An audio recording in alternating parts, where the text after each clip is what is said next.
Hello? Okay. We'll go ahead and call the meeting to order. Would you join me for the Pledge of Allegiance?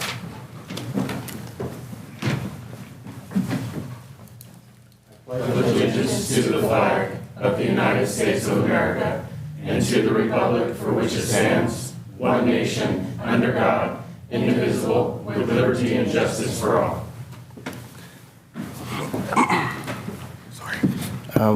We have roll call. Yes. Councilmember Kay. Here. Councilmember Stroman. Here. Councilmember Engel. Here. Mayor Pro Tem Walker. Here. Mayor Hagan. Here. Okay. No presentations tonight. We get to the consent calendar. These items are considered routine in nature and are acted upon by a single action unless requested by an individual council member or member of the public for special consideration. Do we have anything we want to pull from this? No? No? So we'll go ahead and vote them all together. You have a motion? I'll move to approve the consent calendar as presented. I'll second that. All in favor, say aye. Aye. Aye. And no nays, right? We'll move on to staff communications and updates. All right, we will start with that side, Celinda. Good evening, everyone, council members, mayor. We have been working kind of hard on the auditors, getting the new auditors onboarded, getting information to them. We have, Michelle has been doing really well. And so our newest employee has proven to be a really good pick for us. And what else have we done? Our payroll processor is coming along nicely. In fact, I was dealing with them today. And so really not too much. We've got a light amount of registered demands, 2 reports for the treasurer's report for October and November because we missed a meeting. Nothing too unusual there. And that's about it. Mr. French, do we have anything else to add? That's it. Any questions for Celinda? Okay. So November was a fairly slow month for the police department. There are currently 2 officers in the background process for the open full-time position, one for the full-time position and then another for a reserve position. Also recently received an email from another subject interested in a reserve position, so hopefully we'll have another person applying to join our department. Last month, Officer Palomino led the department in arrests with 11, and Officer Palomino also led the department in citations with 31. I'd also want to thank Elsa Sandoval on behalf of Escalon Strong. On Friday, she dropped off some donuts for the police department. Very much appreciated. She's here, but she's not. Any questions for Chief? All right, we'll move on to Public Works. I have a couple things. I just want to remind everybody that it is winter season. It's rainy and leaf season, so just want to remind everybody out there that the city of Escalon does not have a leaf pickup program. If people could still remind themselves and neighbors to please pick up the leaves and put it in the green waste. We do our best to get out there and help out when possible before storms, but we don't have a program, so just want everybody to be mindful of that if possible. Also, just want to give my Public Works crew a nice shout out. They've had a heck of a week with storms and rain, but hopefully everybody who's woken up every day has not seen any flooding because of their hard work, so just wanted to share a big thanks to them. And then I believe we have a few before and after pictures with that we were passed tonight on this consent calendar. The first one will be the St. Clair Waterline Project. This was a pretty successful waterline project. The reason for the project was we did have a water leak in the area, and this water line actually ran underneath trees in someone's front yard. And we felt like it would be best to get it out of the lawn, out into the street. So it was a small little section between Kern and I think it was Sacramento there. Kind of the before pictures, not a whole lot you'll see here as Michelle kind of flips through, or once we get it going. What you'll see is kind of the street. It's kind of hard to see any of the line, but the road got dug up, put the line into the road, and then got it paved back. and then got it removed from the street. So pretty successful project. For Public Works, hold on one sec. I think we, yeah, we're not seeing it. Are you seeing it out there? No, Yeah. there we go. Thanks. Are you seeing it now? Yes. See after. You can go to slide 2, please, Michelle. They're on the before. Slide 2. Thank you. And then carry on from there. As she's clicking through, as you can see here, nothing in the roadway. Got some USA markings with some lines in the road. And then the after pictures is basically just the water line in the road, and you can see the roadway put back with a couple of new valve heads there. Sorry it's not any more fun of a picture, but it was a pretty good little project there. The next project that was approved on the Ascent calendar that passed through tonight was our Escalon pedestrian crossing project. We've gotten a lot of feedback, a lot of good thank yous for this one. This is a crosswalk, and the pedestrian crosswalk we put on Escalon Avenue adjacent from the church and the school there. As you can see on the before pictures, there was literally nothing in the road during construction. Kind of got everything put into place, as you'll see as she keeps going. Did a lot of striping, not a new signage. The crosswalk there lights up on both sides of the road, and we actually, as you can see above that little sign there where the man is, we actually have spot lighting that actually shines down to the street for better lighting as well. So it turned out pretty good. Also up the road a little bit by the home there and across the street from the community center, again upgraded all the crosswalk lighting and signage and striping in the roadway. So it seems a lot more noticeable out there. It's a lot brighter. Hopefully everybody else seems to agree. So another successful, pretty good project. New contractor that we actually had used, and since then they've actually done a couple more projects, and it's been very successful and a good contractor to work for. So overall it went really well. Thank you. And that's all for Public Works this evening. Any questions for Public Works? I have 3 questions for Justin. What is happening on California, right in front of Trinity Church? On California, that's actually CT Brayton is adding on to their building in the alleyway there off of 2nd. So that is a water and sewer tie-in for CT Brayton. Okay, so that is their development in the Yes, sir. That's a private project through another contractor in town. It's not a city project. Okay, and then last week, I think it was, there was some work being done by PG&E on right across from Escalon Premier Brands. What was that about? Yeah, so PG&E, they have a big main line there with metering, and so they had it scheduled for a while. They went in and upgrade all their infrastructure. You would notice in the Marval Shopping Center was kind of their staging area. So basically upgrading all their piping and meter in that area. No real big issues, just upgrading into new materials. Okay, and then my last question, I probably should have pulled this from consent, but this is in regards to the item number 5, the Den Elementary sidewalk infill. As you know, we talked about this previously as far as starting that project in the rainy season. I'm just curious as far as how long is Taylor Backhoe Services going to hold their bid for us?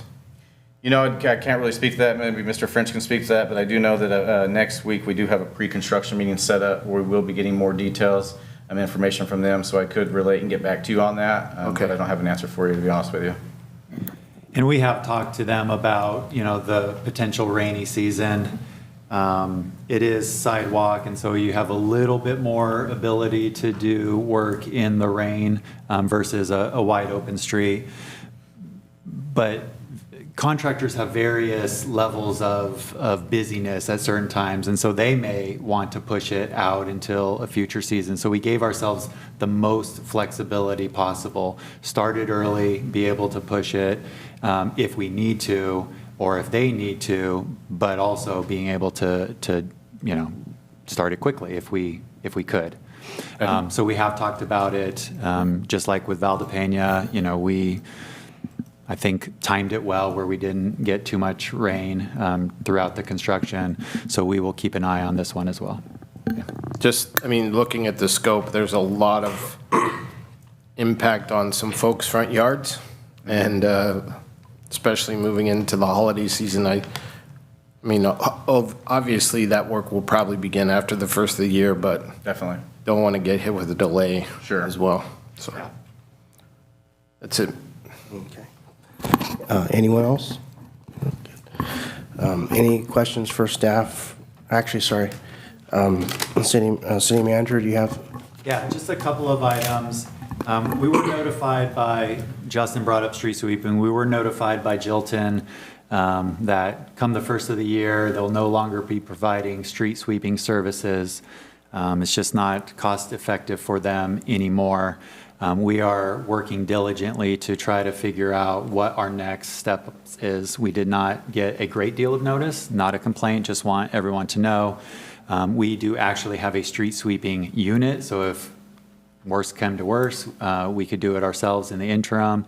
We have reached out to other cities who are also impacted through this contract with Jilton, and we've reached out to, kind of private providers to evaluate all options in front of us. So maybe call for some patience after the first of the year on street sweeping for the general public as we explore various options. Are we getting any interest back from the other cities as far as like a collaboration or? They are in the same boat that we are, trying to figure out what their best option is in front of them. So yes, we are talking with the other cities, a couple of the other cities. I have reached out to a couple others, and we do have a meeting probably this week with one of the private vendors, providers of street sweeping services. So we will continue to explore the best option for the city. Okay. Public Works, do you have anything you want to add to that, or do you feel pretty good? We can make anything happen, we'll make it work. Okay. What's the current street sweeping schedule?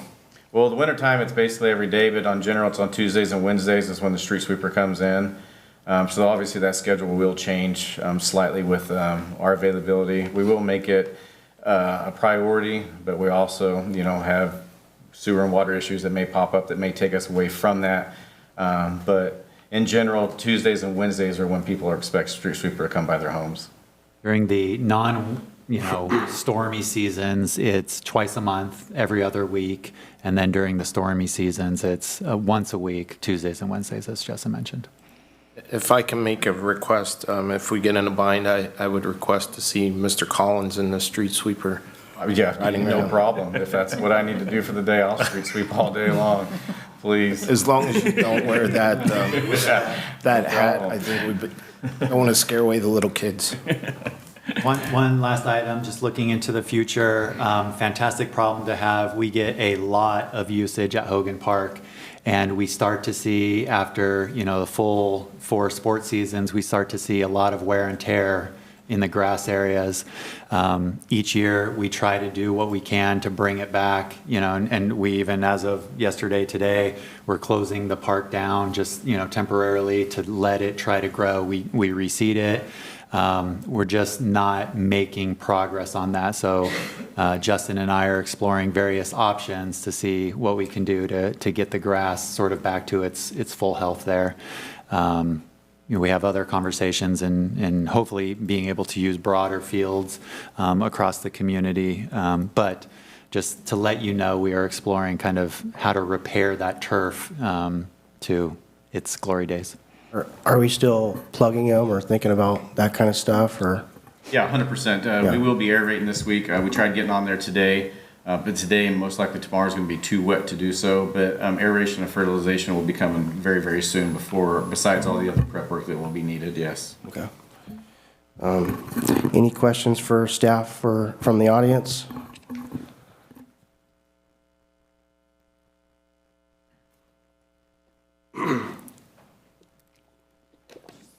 Justin, I know you said we have a no-leaf program.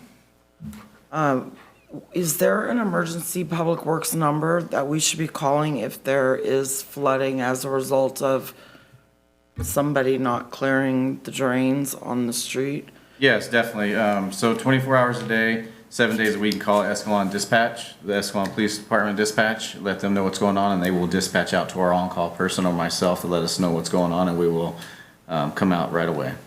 Okay, and I've seen Public Works at least do First Street, but their wooden piles are left behind. Is that because the machine is full and they have to go dump it before they can fill up more?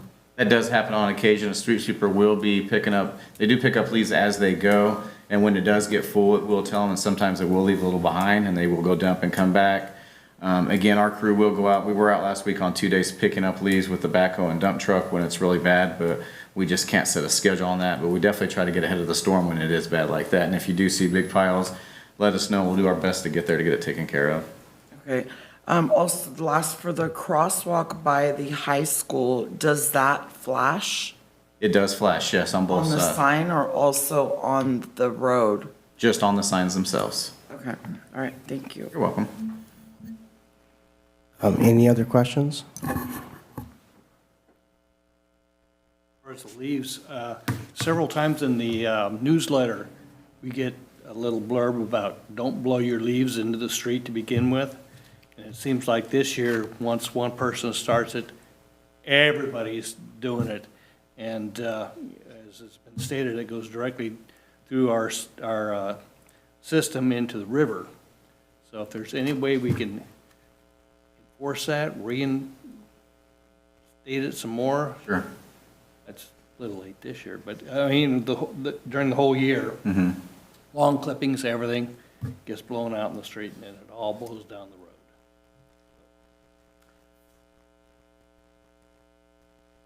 Anyone else?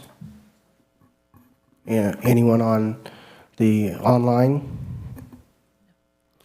Okay, we'll bring it back to matters presented from the audience. The public may address the city council on any item that is on the agenda at the time the item is called. The public may also address the city council on any item not on the agenda that is within the subject matter of the city of Escalon. Each speaker is limited to a maximum of 5 minutes. Unused time may not be yielded to another speaker. You may state your name and address for the record. However, it is not required. Due to the state law, action will not be taken on any item that is not on the agenda and except for brief responses. The council is prohibited from discussing any item not on the agenda. If it requires action, it will be referred to staff and/or placed on a future agenda. The determination of whether an item is within the subject matter of the city is a discretionary decision made by the mayor. At this time, do we have any things that want to be brought up? On closed session, it's usually customary, if not legally required, to have a brief description on what the closed session is to be. As to contract negotiations, We don't have closed session tonight. oh, it's on the agenda. No, it's just, that's just our standard header. But we don't, sometimes, that just means none. We don't have any, so we don't list it. Done well. I was like, I didn't think we were. Hi, my name is Natalie Gallegos, and I live over in the Bellaterra neighborhood. As you all know, we recently had a community meeting with Florsheim Homes over the Murphy Ranch project. We only got a few days' notice, so we did actually have a decent turnout for just having about 3 days' notice for the meeting. Anyhow, during the meeting, a lot of us residents had a lot of questions that we asked. Florsheim didn't seem to have a lot of the answers to. We got a lot of, we'll look into that, we'll get back to you. I recently communicated with Jalen about the application process. Thank you for your assistance in that, Jalen, I appreciate that. I asked how and when we were all going to get our questions answered publicly, and he let me know that staff was preparing some sort of a report to submit to the Planning Commission, and then our questions essentially would get answered during a Planning Commission meeting. You know, when we first got word of this application for Murphy Ranch, we asked for a community kind of town hall meeting. And what we kind of ended up getting was the sales pitch from Florsheim. That's not really what we asked for. We had a lot of questions. One of the major questions was about the traffic issues. Traffic on Brennan 120, and to address their own traffic report in their own application, which they didn't have a lot of answers for. Again, a lot of, we don't know, we'll get back to you. They said they had an outside company do the study, so they literally had no answers for us. In fact, one of the questions that we did ask was about the ingress, egress onto California Street, and they kind of dumped it back on the city. They said that was the city's plan, that was the way the flow of traffic was laid out per the city. So there was that. So I guess what I'd like to ask for once again is some sort of a community meeting, as you guys have done for other projects in the city. Not a sales pitch from Florsheim. We know what their proposal is. It's in their application. But the community, especially the neighborhoods over there, we have some concerns about the traffic issues. The elephant in the room, 120 in Brennan. I mean, it's a death trap. We can't, are we going to add more houses on top of that and make it a bigger death trap? We've got to resolve those infrastructure issues first before we get moving on this. I know nobody that I've talked to has said they don't want that property developed. Trust me, we've looked at that and dealt with that over there for a long time. Development would be good, just not this way. We'd like to give some input and have a real good discussion with the city before this gets to the point of planning. So just throwing that out there. A quick question. Have you given the questions you had to the city yet? Yes, and they were all addressed at the meeting as well. So Jalen's been great in communicating with me.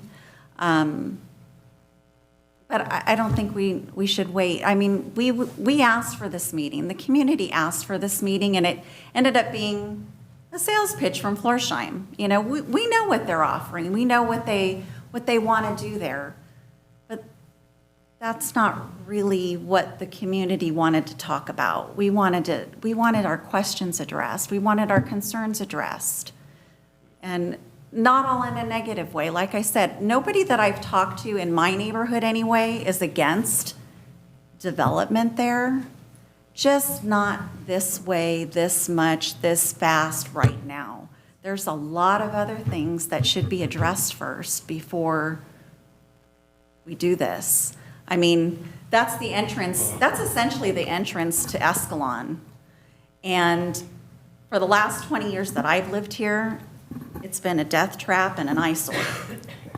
You know, let's look at all these issues before we jump on the first project that comes across and not be desperate about it. Let's. Jalen, do you want to add anything to that before because she's at her 5 minutes, so Yeah, appreciate the communication with the residents in that area. There has been, a bit of back and forth in a good way.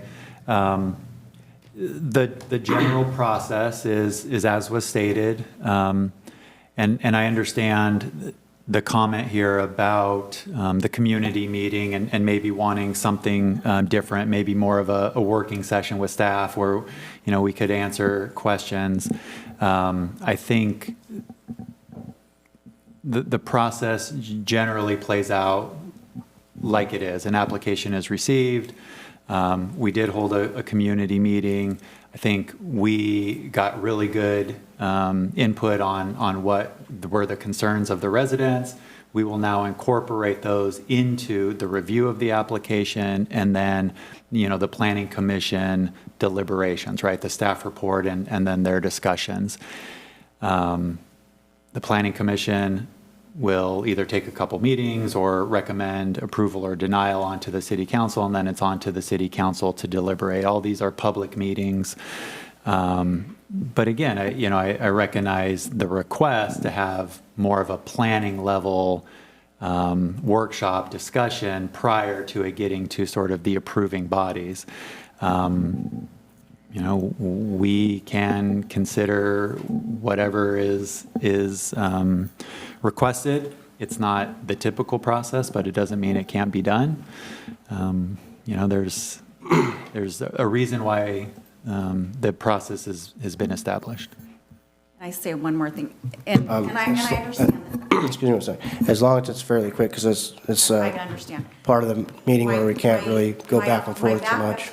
backup to that also is us residents in that area, we don't get notified of anything planning until it's at site and architecture. So I don't want it to get to that point either.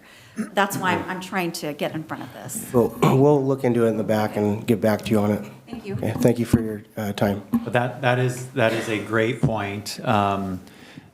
When a project is consistent with the underlying zoning and,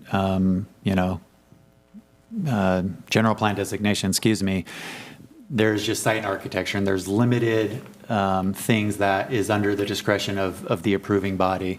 This is a specific plan. This is essentially a rezone, which is ordinance. This is an annexation. So it is a discretionary action, and everything is on the table at this planning commission and then city council meeting. So, Mr. Mayor, You're good. ask staff a question. I'm just trying to figure out how we can get that information back to the constituents to show that staff has heard them, that Florsheim has heard them, that developer has heard them. This is how we've addressed the concerns that were brought up at the community meeting, and almost instead of hate to use this term, but instead of a dog and pony show by Florsheim, go point by point and say, you raised this concern, this is how we addressed it. This concern, this is how we addressed it. Almost sort of like a laundry list, because as was noted, by the time it's going before the planning commission, it's almost already baked in. And unless, I don't understand, I don't know the legal side of that, Frank, maybe you can speak to that. Well, I was going to bring up another legal point, which is this is not on the agenda. Okay, So we're getting too far off the field. okay. We can receive public comment and go from there. We'll go ahead and look into it in the background. Yeah. Okay. Any other matters want to be brought up? Matters from the audience?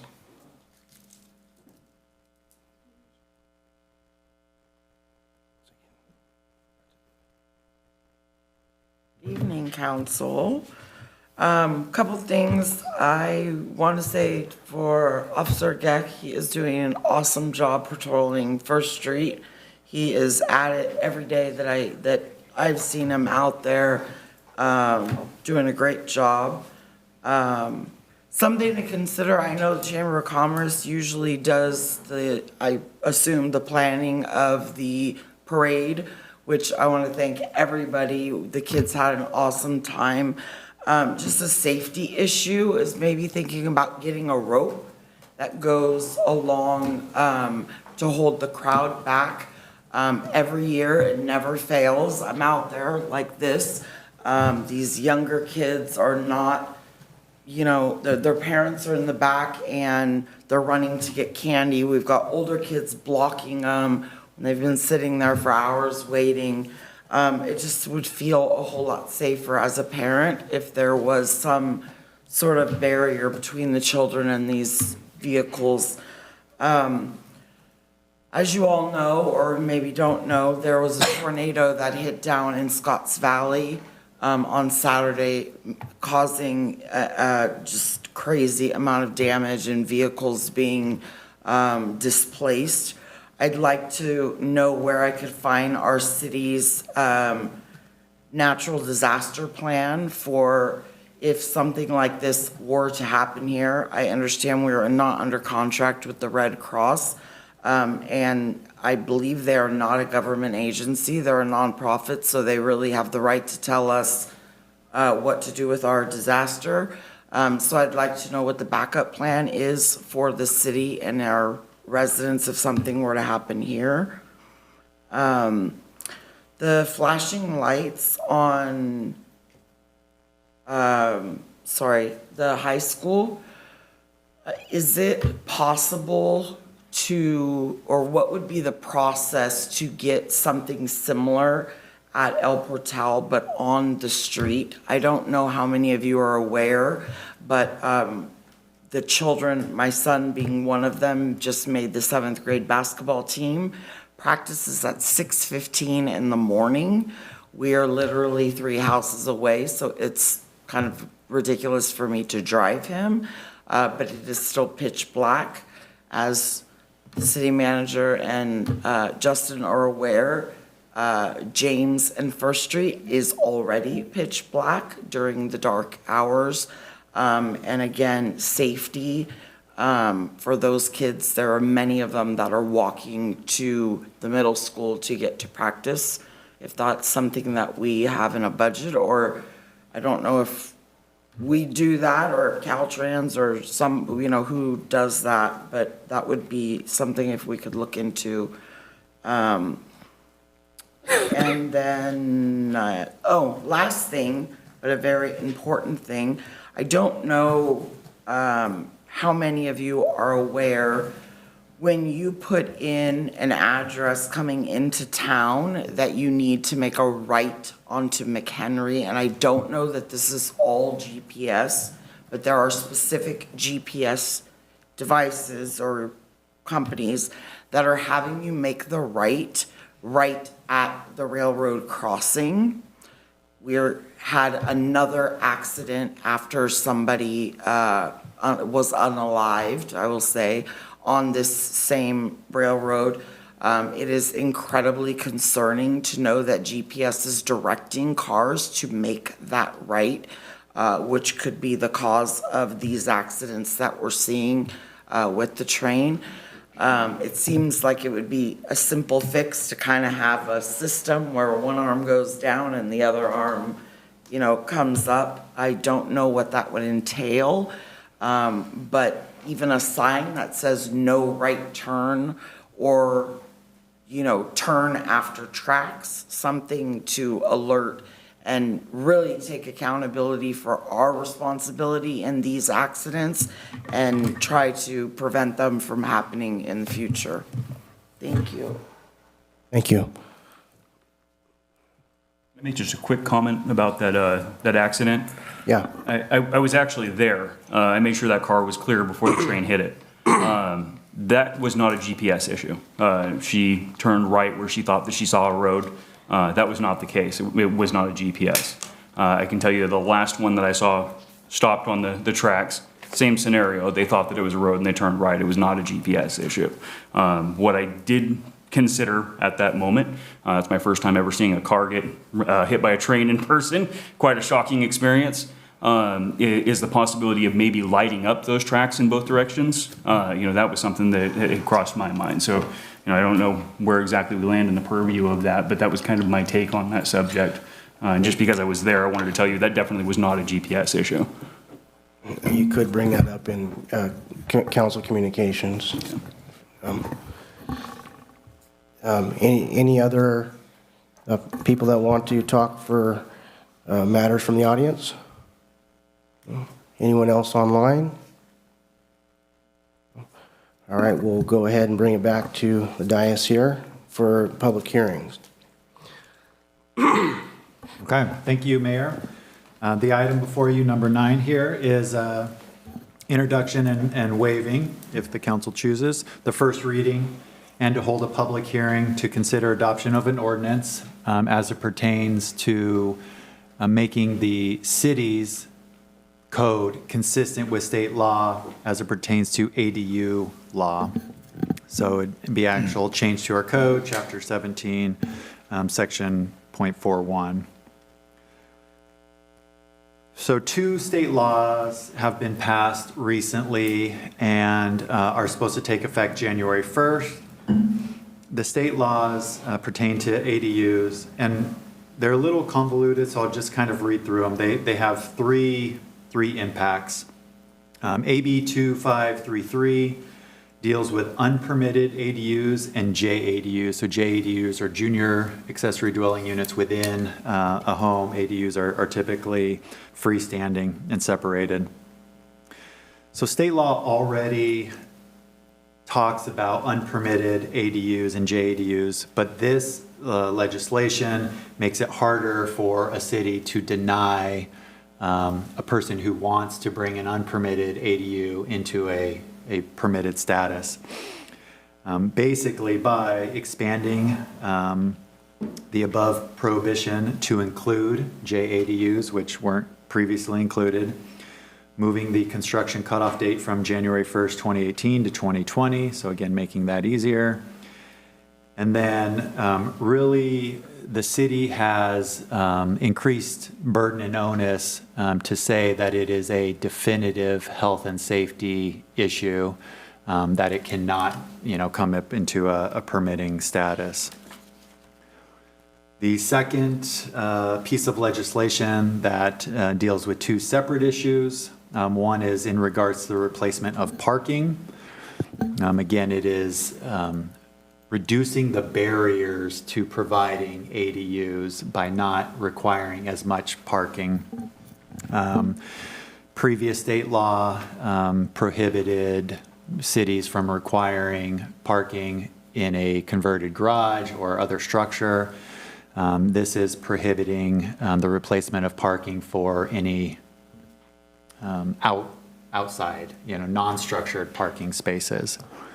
And then the last piece is basically the number of ADUs that can be allowed on a single parcel for multifamily parcels. So it increases the number from 2 up to 8 potentially, or the number of units on that parcel depending on which is less. So if you have a 6-unit apartment, on a parcel, you can have up to 6 ADUs if they meet the development standards and all of that. So this is state law. State law requires cities to become compliant by January 1st. And we'd be happy to answer any questions that you may have. Right, and just one more thing. The poison pill in this legislation is that, if you don't adopt this, and by the way, this ADU ordinance is meant to give the city whatever level of control it can have in terms of ADU regulation. But if you don't adopt this, then your existing ADU ordinances become null and void, and they default to the states. So this is kind of a, I don't know what the metaphor is to use here, but you can probably figure it out in your mind. But the point is, it's kind of like either take this and try to salvage some modicum of control, and if you don't, then the state's laws will become in full force in effect. Because this does, between this and then we passed a similar ADU bill last year, it arrested some control and some development standards in terms of landscaping and other things. There wasn't a ton, but this is kind of our model ordinance to arrest whatever control we can have, or else it's just going to go back to the state anyways. Any discussion up here? Just one quick question. So Jalen, I saw the Planning Commission voted 5-0. Did they have any glaring comments about this? No. Little discussion. There was a few clarifying questions. We have, as Frank has mentioned, we have seen state law increasingly make it easier for ADUs to be built and be maintained. It is of statewide importance according to the state and one of their top priorities. We have seen this come before us before these types of legislation. So no, the Planning Commission at that meeting did not have major points.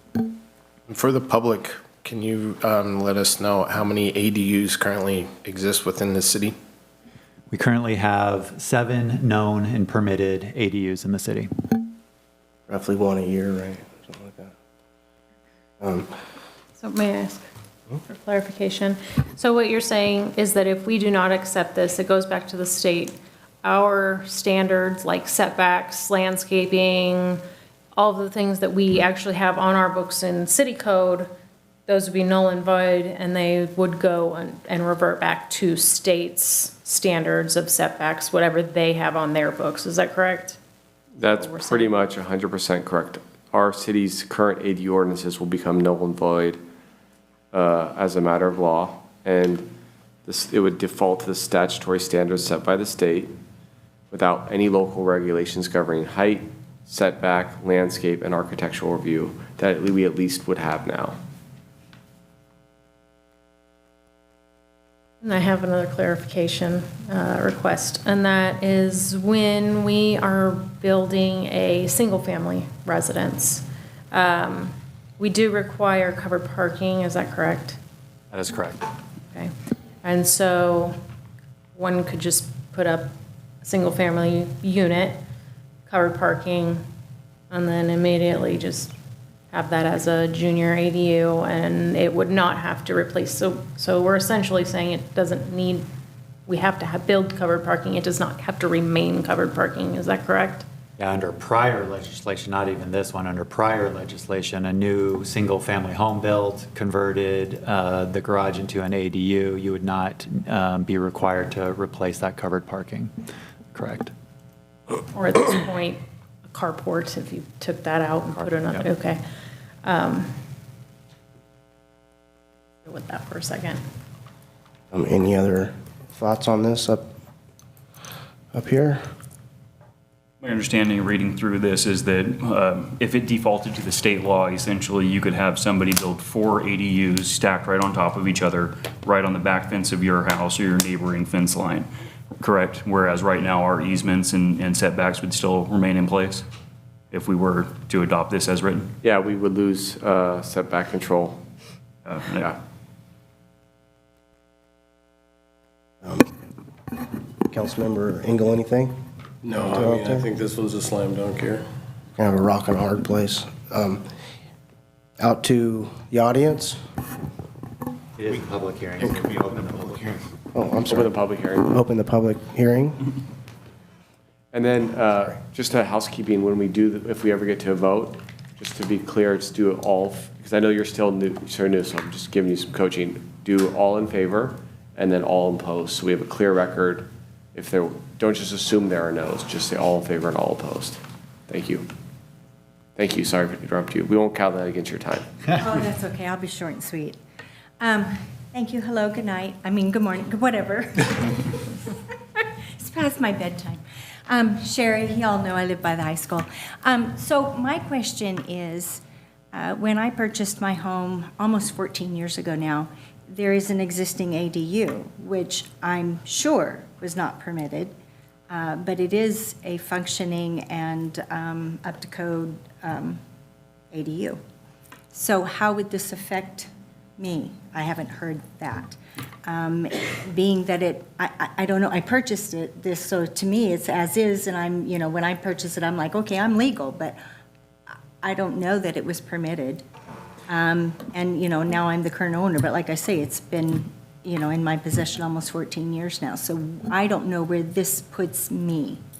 So if you need to get back to me, I get it, but I don't understand how, you know, this will affect me other than, you know, I've heard some talk about things that were not permitted and allowing them to be, but it's a livable studio apartment.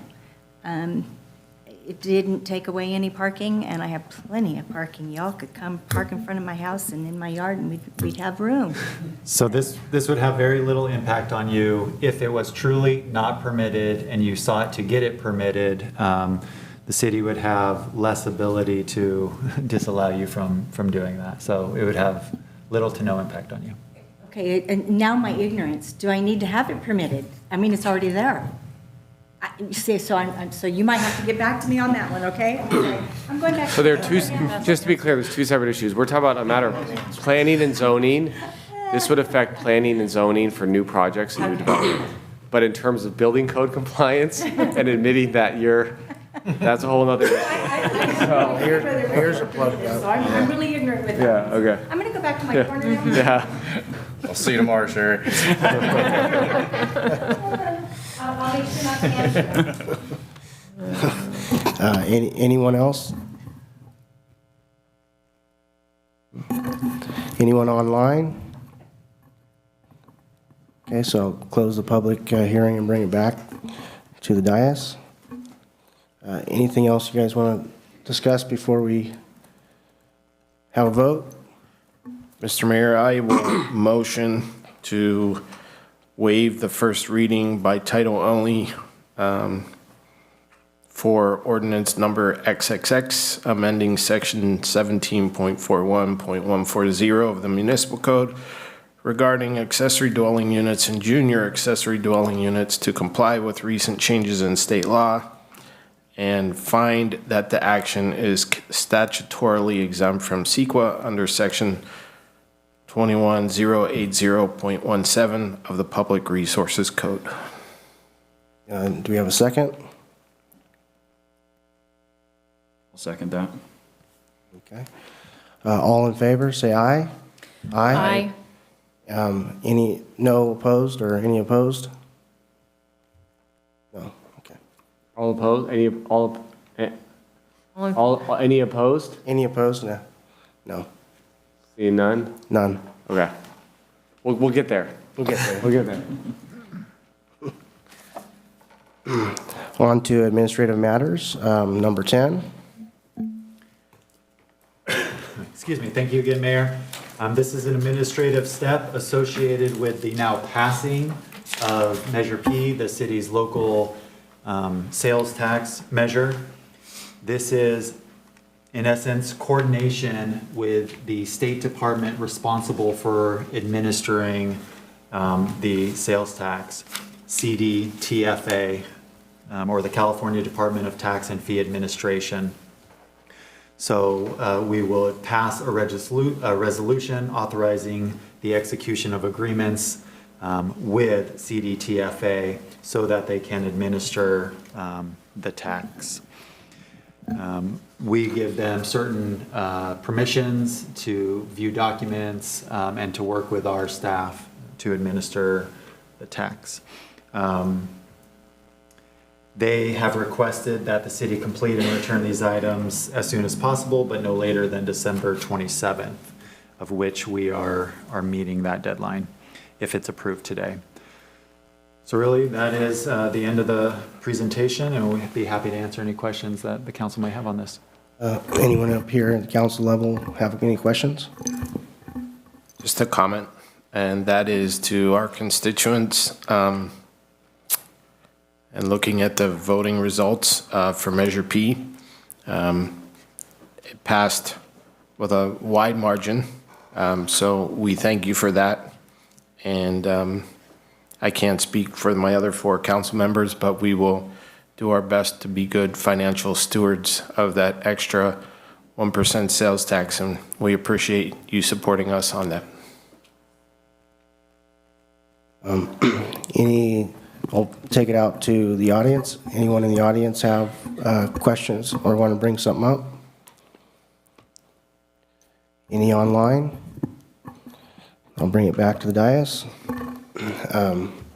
We have a motion. I'd like to make a motion to adopt resolutions for the administration and examination of records of the local transaction and use tax Measure P. I will second that. Oh, sorry. I was going to say, do we have a second? Oh, sorry. I will second that. Okay. All in favor, say aye. Aye. Aye. And no nays? Any opposed? Any opposed? Sorry. Any opposed? No nays. We'll move on to item number 11. Okay, thank you again, Mayor. Second ordinance of the night. This is based on council direction at a prior meeting. You will recall, we did hold 4 interviews for the Recreation Commission, all very good and qualified candidates at that time.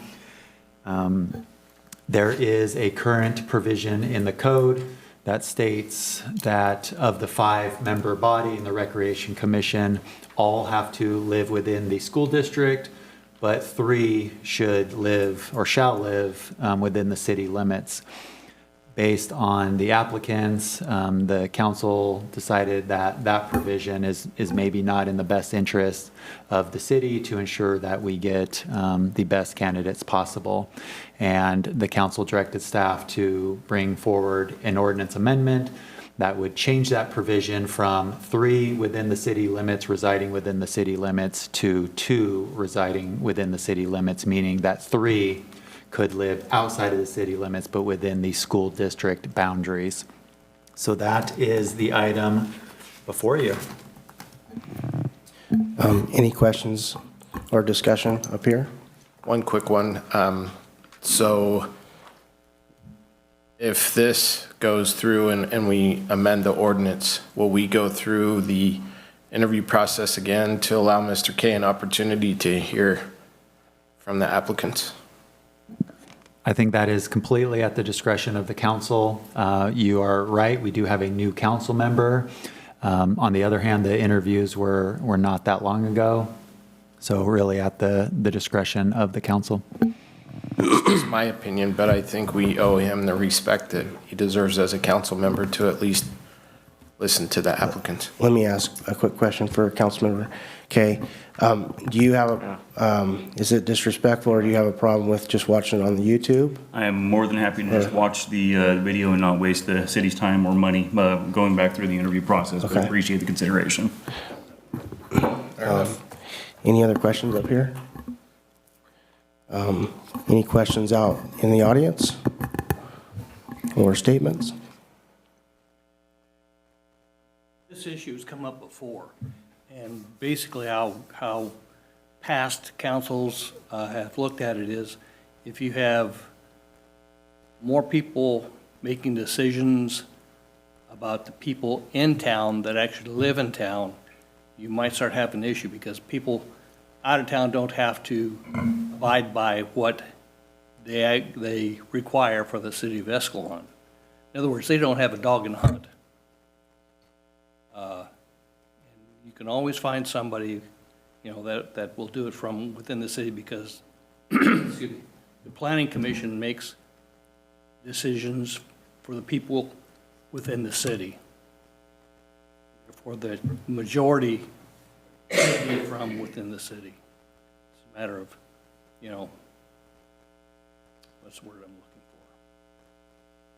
Representation.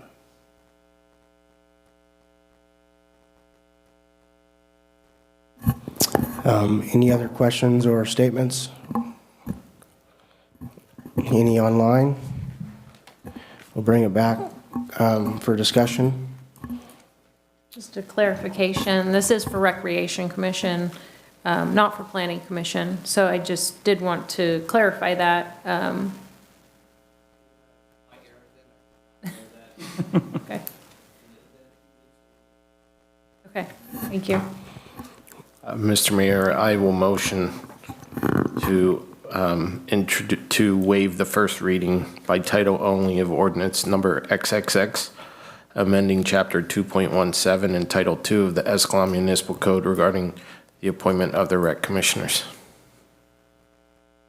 I'll second that. All in favor, say aye.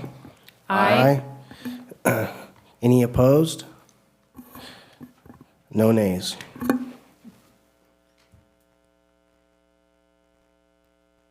We'll go to council communications. We'll start with Councilmember Kay. I don't really have much to say, aside from we've had some fantastic holiday events around our town the last couple of weeks. I want to thank not only the council, but also our former mayor for including me with the city council on their parade float. That was very kind of all of you and very gracious of all of you. I really appreciate that. A huge thanks to Angel Corneo over on Countrywood for that event that he puts on with Santa Claus every year at completely his own expense. I can't say enough for members of our community that do things like that of their own accord that make living in a small town so great. That's pretty much all that I have for the evening. Okay. Councilmember Engel? I have no communications this evening. Okay. Councilmember Stroman? Yeah, I have a few things. congrats to Gracie and Gary on your reappointments. I know you will serve us well, and thank you for your dedication to the community. As was touched on a few minutes ago by Councilmember Kay, really want to give a thanks to the chamber, all the volunteers, all the community members, and Santa Claus for the Christmas on Main parade. I thought this year was the biggest attendance ever. It was so crowded, and we really appreciate everybody coming out for that. We did have a random pink bunny on the city council float that kind of showed up out of nowhere, but you know, it was a furry pink bunny. But anyways, Put that in. Yeah, shoot your eye out. So I do want to report out that last Thursday, myself and Chief Justin and Jalen, as well as the mayor, attended our monthly 2x2 meeting with Escalon Unified School District. I thought it was a very productive meeting. We continue to look for different ways that we can partner with them moving forward. The mayor and myself are continuing to really want to push to get a shared use agreement for the various fields, starting with a pilot program. Obviously, there's some apprehension on their side, but I think in a community this side, we can come to an agreement that would actually benefit our community as a whole. So stay tuned, more information on that. I'm looking for council consensus as a follow-up to what was brought up earlier regarding Bellaterra.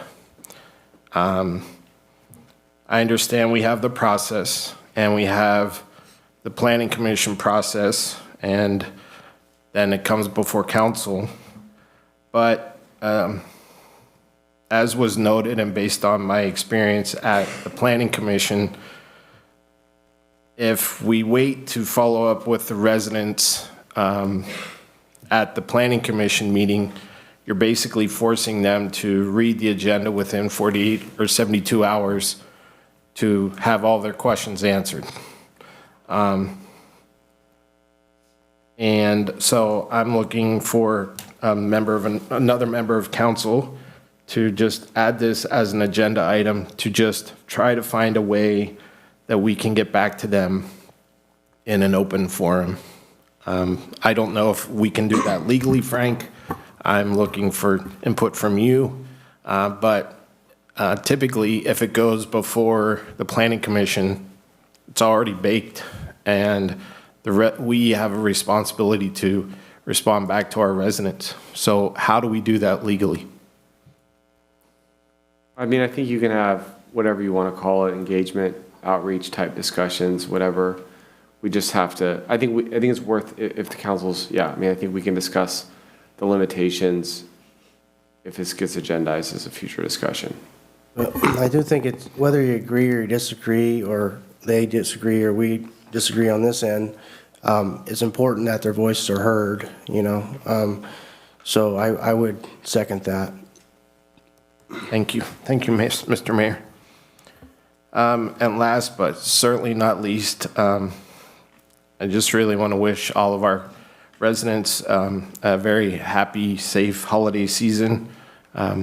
Merry Christmas, Happy New Year, Happy Hanukkah, whatever holiday you celebrate. But this is the time of year that we remember spending time with our family and our loved ones. And so whatever you do to celebrate this season, please keep it safe. That's it. Pro Tem Mayor Walker. Okay, thank you.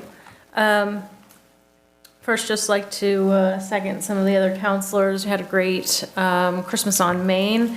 I continue to be positive, looking forward at the direction of Escalon and the showing of how many people were out at Christmas on Main, not just the people, but the vendors and how many entrants and what those floats looked like. That's probably the brightest Christmas on Main I've seen in several years. And that just shows that people are involved, and we're getting more volunteers and just more people out on the streets doing great things for Escalon. And I just continue with that positivity of where we're going forward. And to add to that, the Measure P that passed overwhelmingly, 75%, fantastic. Thank you to the citizens of Escalon for doing so. It doesn't go into effect, well, it will hopefully go into effect in April of this upcoming year.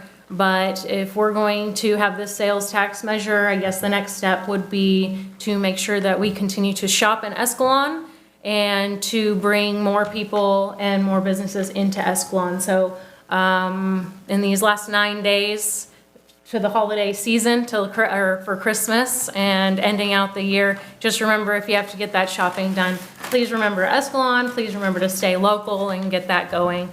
But continue to do so, supporting our small businesses. Like I said, it's just very positive to see more and more people out, whether it's out Christmas on Main or whether it's at Recreation on Saturdays. It's just great to see so many people out participating. And besides that, just have a great, happy, healthy holiday, and I'll see you after the new year. So thank you. Merry Christmas. I just had a few things I wanted to say. Obviously, piggybacking off what you had already said, the parade was a huge success. I wanted to go ahead and also thank Officer Palomino for his hard work. So if you could let him know, that's appreciated. Elsa Sandoval as well for looking out for police, as well as a lot of the other community organizations that may or may not benefit from some donuts. So as far as the stop sign or the train track, I do think that it's probably a good thought to get some sort of signage there. It doesn't have to be anything elaborate, but something that, could at least say, hey, don't turn here. As common sense as you might think it might be, it's just, it's happened multiple times, so there's probably something there. So I was hoping I can get some consensus on that to maybe go ahead and address that issue. I just have a question. So if that's, I think it's worth a discussion, but because that's Caltrans, do we have to check with them? It'll be a Caltrans, a railroad, and a city discussion. Can I get backing from anyone up there? Absolutely, I would love to. Yeah, we support that. Okay. And then the third is something I wanted to bring up as something to look into the future of Escalon, and as a discussion at this point. There's no, push forward or anything like that, so I just want to make sure that's abundantly clear. But I do think that there is the potential for us to protect ourselves from the state a little bit more and give us a little more flexibility when it's needed by looking into the idea of a charter city. I think it's something that we should have a conversation about and at least understand the pros and cons of it. And so I was hoping I could potentially have that conversation at some point. I support that idea of discussing charter cities and the differences and how it may or may not benefit the city of Escalon. Yeah, definitely support that. So maybe could have the city look into the educational background of it, so we could maybe have enough information to have an educated conversation about it. Other than that, have a good Merry Christmas with your families, and I'll be doing the same, spending time with my family. The adjournment of the meeting is now.